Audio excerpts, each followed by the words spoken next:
Okay, this week's Raw a little bit on the heavy on the promo side to really push SummerSlam in 2 weeks. Available only on pay-per-view, unless you bought tickets and live in the area. The opening promo with H and Punk, pretty solid. It felt like it really needed a little more oomph to it. I did like the way that it ended with essentially Punk kind of going, well, do you want to do that, or do you got to ask Greg for permission? That was pretty solid. The Divas Battle Royal, I'm glad Beth Phoenix won. And I'm also glad that Beth Phoenix beat up Kelly afterwards. And Kelly, of course, showed her coin slot. Now, nothing against Kelly. Yeah, I'm glad she got to be on a Maximus. I'm pretty sure she's a fine, wonderful, nice person. I want to see Beth Phoenix actually destroy her at SummerSlam and take the title. The Divas belt has been very non-legitimate for quite some time. From, like Eve to the Bellas to Kelly. I mean, it really does need to be bounced around like the following, I'm going to say like 4 people. Beth Phoenix, Natalya, Tamina, Gail Kim. If you want to extend that, I could see Melina. You want to put it on, you have those 5 constantly bounce that title around until Karma shows back up. Because either one of those with Karma would make for a fantastic match. Just period. Hearing John Cena talk about what's going to go on with the title, yeah, just about everyone kind of figured out what it was going to be. No one's going to get stripped. We all kind of figured that. So I might as well keep on going before I get to the giant main event part. So there's a really fantastic tag match. The match that was definitely between Santino, Ryder, who was ridiculously over because he figured out that if he works the internet, he can probably get a great fan base, against, well, I guess I don't need to wear this anymore. So I guess the Nexus is actually officially gone. They didn't really do anything with it to have it leave. So it's just, it seemed like Axe should have gone places. It would have made sense to have had somebody else become the leader for it, but that'd be actually a fairly solid match. Of course, Zack Ryder missed the Rough Rider. That's pretty much led to the finish to it. And I'm like, not bad. They actually did a tag team maneuver for a finisher.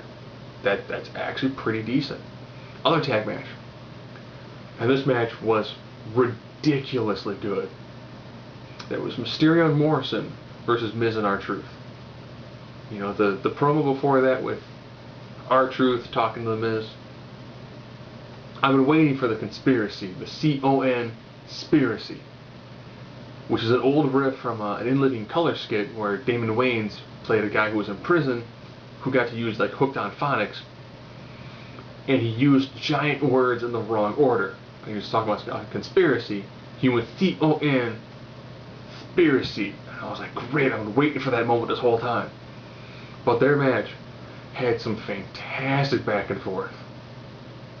I don't think I can actually recall a match where you had a guy on one side who had actually been a tag team partner of the 2 people he was facing. Morrison did a good job. Starship Pain was pretty good, even though he missed it.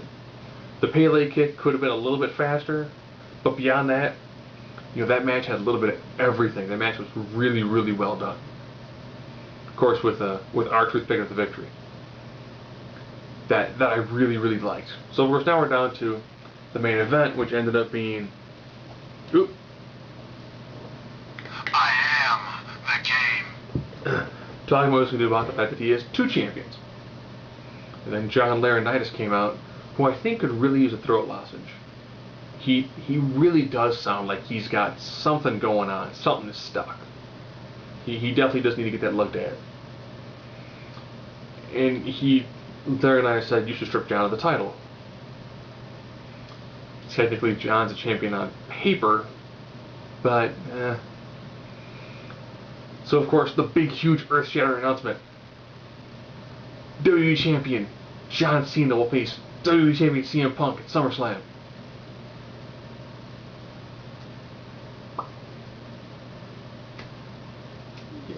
we kind of figured that out, that there was going to be a title match between those two to crown an undisputed or a unified WWE champion.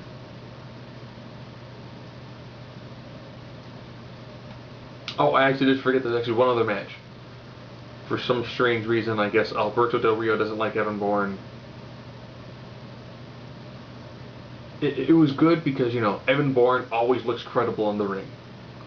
And it's a pretty solid match to have against Alberto Del Rio. I do like the run at the end by Kofi to make the save. I think that Kofi and Alberto Del Rio will be a very, very solid match for SummerSlam. I can tell that currently Del Rio's kind of in a limbo state. You've got two guys who are vying for the title, and the Money in the Bank winner is currently nowhere near the title picture. Seems really bizarre, because you think he'd be right there. So all in all, promo work, very good. Match work, again, very solid. If this is direction E is going to go, I think this is pretty good. I would like to see probably a little bit less of begin with the promo, end with the promo. You know, even though having CM Punk hold up his title, Cult Personality hits, John Cena hold up his title, whatever they call his theme song hits, going back and forth. You know, initially you got a good pop from the crowd, but as kept on doing it, the pop just got less and less.